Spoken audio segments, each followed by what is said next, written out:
Look at John Beilein entering his 11th season as the Michigan head coach. Mo Wagner. Coach, if you'd like to go ahead and start with an opening statement, we'll then open it up for questions. It's great to be in New York, you know, having coached in the Big East tournament and in the Big East in the Madison Square Garden. It's a tremendous experience. As many of you know, Michigan has a great fan base here. And to be back in the big city this time of the year, March, it's a great thing. I know our team's excited about it, and I'm excited about it. And so it's time to get into our regular season. In just 3 weeks, we'll be playing our first games. We maybe have the most challenging schedule that certainly I've ever had at Michigan, or maybe Michigan's ever had. And we're going to have to be ready for it and be ready early for it.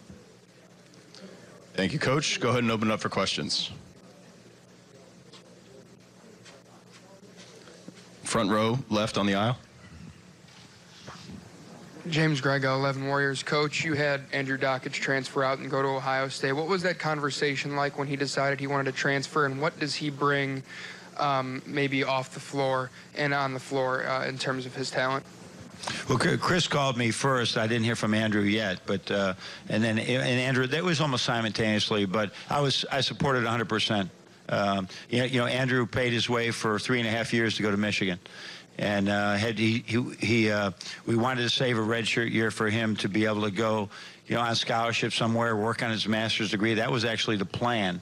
I don't know if the plan was for him to be a Buckeye, but he grew up in that state. He's a wonderful young man, and Chris, we really like Chris and his staff, and it's good. He'll really help him. He helped us win a lot of games, not on the floor, but in practice. Coach, front right at the round table. Roger Rubin from New York Newsday. So you were a Big East coach. Can you sort of share what the experience is going to be like for the Big Ten teams getting to play at Madison Square Garden? And do you think that experience justifies moving the whole thing up a week? Yeah, absolutely. I mean, when we were in the Big East, you know, there'd be the Syracuse fans and the Georgetown fans and the Villanova and the West Virginia and all. You know, it was like you would walk down the streets, particularly in this locale, and there's just an energy. It was like an early March Madness type of energy. And who was going to still be here on Saturday? So it's the same idea, only it's on Sunday. And so I think it's going to be tremendous. Our fans, I mean, who does not want to go and spend a few days in New York City? I mean, I think for all the fans, there's so much to do, and it's a great idea. We certainly have to make some sacrifices with the week and the schedule and all those things. In the long run, it will be worth it. Let's go second row left on the aisle.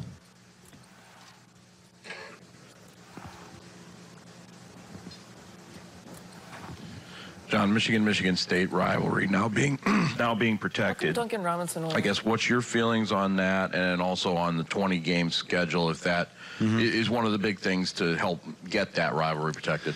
Yeah, you know, in our meeting, it was pretty unanimous to go to 20, and there was no doubt, as Tom and I talked about this, that we should be playing twice every year. I mean, there's never a doubt in any way, shape, or form. And so it's what should be happening, and I think it's the way that it's really smart scheduling for us. I mean, we're doing it in football, and in basketball. It just makes so much sense, both interest-wise, financially. The whole deal is just like a great concept that we've both embraced. All the way back in the right corner. Hey, Coach. Josh Stern, BT Powerhouse. You play 5 high major teams in a 2-week stretch, both conference and non-conference. You're going to be zigzagging back and forth across the country. Is there a different type of preparation that you would have in those games versus games in conference where the travel's a little bit less? Do you kind of treat that like a mini NCAA tournament, or have you not really thought that far ahead yet? No, I think about it all the time, because we're also coming from Maui before we get into that. And so, no, it is really going to be difficult. I think the biggest thing is going to be about rest. And hopefully that's why this month has been so important to us. I mean, we practice 5 days a week. We're virtually using 4 hours every day, whether it's film, walkthrough, a couple hours of practice, because we know during that time time probably off our feet is going to be more important than practice. So, no, it's really challenging. Obviously, we set that up with UCLA and Texas before we knew that we'd be playing those that weekend. But that we embrace that sudden change, and we're going to do the best we can. And I know we'll be really prepared for the second semester based on that schedule.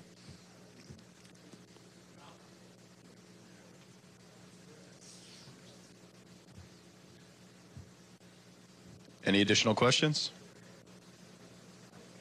Oh, come on. Second row left.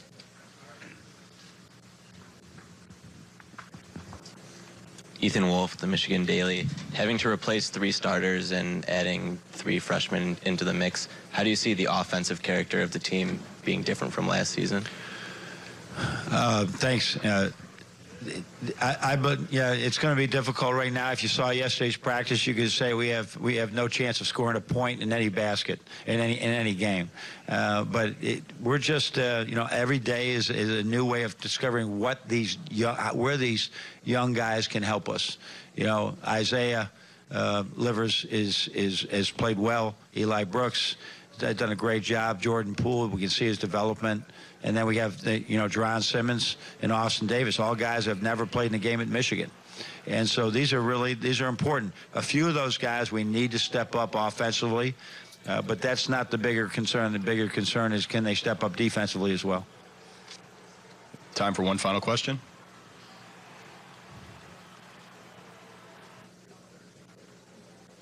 All right, seeing none. Okay. Thanks, Coach. Good luck. Michigan with a really good way to end the year.